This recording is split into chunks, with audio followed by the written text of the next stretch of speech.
La tête du réseau présumé vit chez ses parents. Il s'agit d'un jeune homme. Pris dans son sommeil, il est menotté en quelques secondes. Arras, il est 4h30 du matin. La ville dort encore, mais à la gendarmerie, c'est l'effervescence.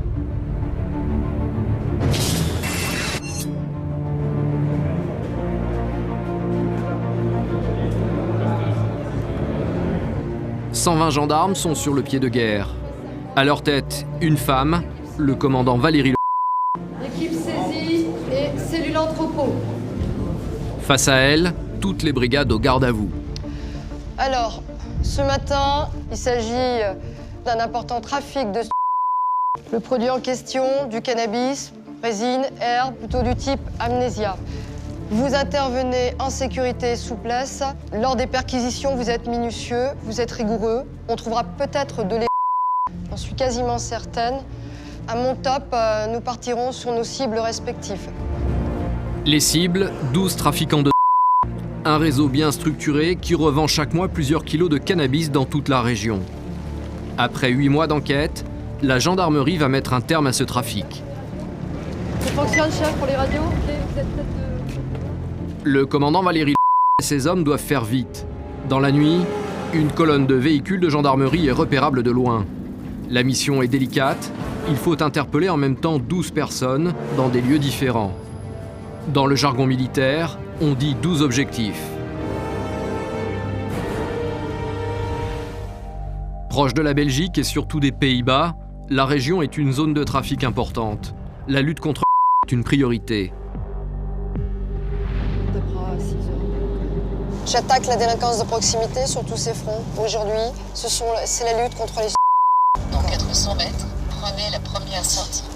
On va coller, parce que là on est à l'approche. 5h30, la colonne se disperse sur les 12 objectifs. Privilège du grade, le commandant Valérie Lefebvre s'est réservé la cible principale, la tête présumée du réseau. C'est un individu qui est connu donc, pour violence aggravée en 2009, qui a déjà eu affaire à la justice, et en 2010, qui est tombé pour des cambriolages de résidence principale. Les gendarmes arrivent tous en même temps sur leurs objectifs. 6h00, l'heure légale pour les perquisitions. Allez, c'est parti. Le commandant donne le top départ. Les 12 suspects doivent être interpellés en quelques secondes. Bonjour madame. Bonjour madame, gendarmerie. Qu'est-ce qui se passe? Il est dans son lit. La tête du réseau présumé vit chez ses parents. Il s'agit d'un jeune homme. Pris dans son sommeil, il est menotté en quelques secondes. La cible est là. Individu neutralisé. Neutralisé. Très bien. 6h05, début de garde à vue. Tête de réseau interpellée. Donc il n'y a que la maman et les sœurs. Le papa est parti travailler. En revanche, à quelques kilomètres de là, l'opération se complique. Votre frère, il est où? Je sais pas. Il est où votre frère? Mais je sais pas où il est mon frère. Allez, on continue, Yuri. Ça va aller. L'homme suspecté de stocker la drogue n'est pas chez sa sœur. Où est le suspect? Notre objectif, nous, en fait, n'est pas présent. Il y a sa sœur. Elle lui passe à la route, mais on a 2 autres adresses à vérifier. En fait, le suspect vient d'être interpellé par une autre équipe. Il a passé la nuit chez ses parents qui ne semblent pas étonnés par l'arrivée des gendarmes. Vous avez été arrivé par qui? Vous avez travaillé? Vous avez travaillé? Mais pas de souci, vous pouvez y aller. Oui, ma vie. C'est bon? Leur fils est à l'étage. Jean National, adjoint de Desgranges. Tu sais pourquoi on est là? Bah non. En fait, on vient ici pour un trafic de stupéfiants. Donc vous êtes mis en cause dedans. Donc 6h15, vous êtes placé en garde à vue. D'accord? Est-ce que vous êtes assisté à un avocat? Ouais, après, ouais. Après? Pour l'instant, non? Non, mais il peut venir, l'avocat, de toute façon. Pas de souci. Il assiste aussi à l'entretien. J'en ai pas besoin, c'est exactement pas. Bah, si vous n'avez pas besoin, je le prends pas. Si vous en avez besoin, je le prends. Mais si, bah, parce que je sais très bien ce que ça me fait sortir un petit peu de votre cellule, c'est tout. Voilà pourquoi je le prends, il me sert qu'à ça. Le jeune homme est soupçonné d'être ce que les gendarmes appellent une nourrice, celui qui cache la... Les enquêteurs vont-ils trouver des produits? qu'est-ce qu'un bon garde-tout est parti faire notre truc. Mais les gendarmes ne veulent pas seulement trouver de la drogue. Ils cherchent aussi les répertoires téléphoniques et l'argent gagné grâce au trafic. Grâce à une disposition légale nouvelle, tout matériel qui a pu être acheté avec l'argent de la est saisi. Autoradio, hi-fi, vidéo et même la voiture du suspect. Tout est emporté. Les suspects devront justifier leur provenance. Pour l'instant, la reste introuvable, mais une porte dérobée intrigue l'adjudant. C'est quoi là-dedans? C'est un grenier. Tu ouvres d'habitude? Non, moi je l'ouvre pas. Il y a dedans, il y a des araignées. Ouh! Le petit grenier.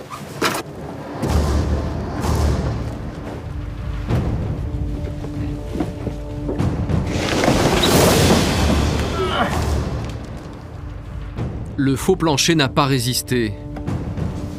Ça c'est toi? Ouais. Est-ce que tu veux partir? Le gendarme s'en sort bien, mais il n'a toujours pas trouvé de produit.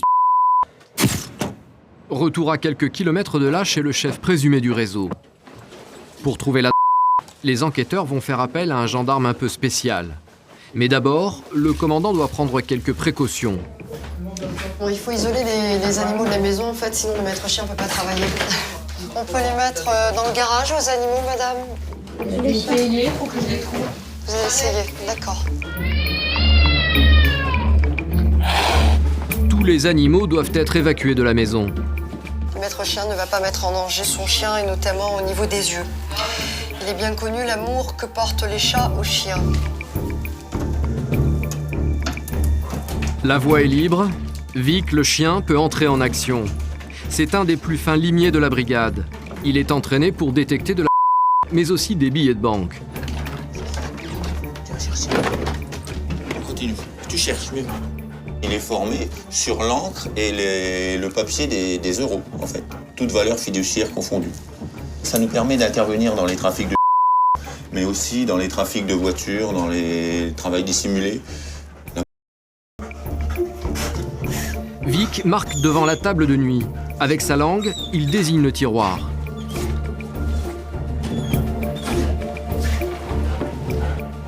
Pourquoi? Comment?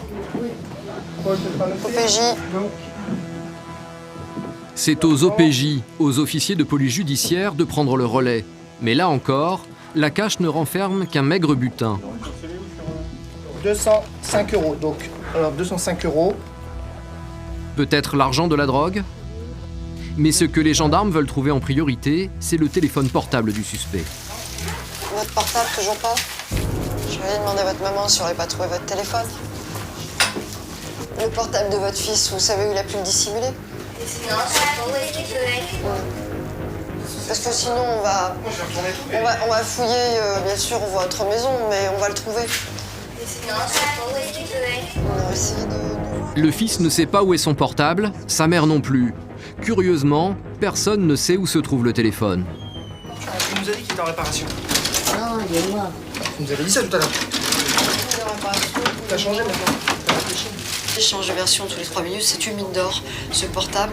Il sait très bien quel est l'enjeu pour nous. Donc même avec les menaces de faire venir son père qui a une certaine autorité, où on a fait intervenir la maman, on a fait sonner le portable. Vous voyez, il reste campé sur ses positions. Mais ce n'est que le début de la garde à vue. Je pense qu'après, la mémoire va lui revenir. Pas de peu d'argent. Le bilan des perquisitions est décevant. Il l'a mis ailleurs. Il savait très bien. Il se préparait à notre venue. Il l'a mis hier soir ailleurs. 8h20, Léon met fin à la perquisition. Ça, on ne trouvera pas. On y go. Le chef présumé et les 11 autres suspects sont tous conduits à la gendarmerie d'Arras pour être entendus. Les prochaines heures seront cruciales. Les suspects vont-ils passer aux aveux? Ils seront interrogés dans quelques instants. À tout à l'heure.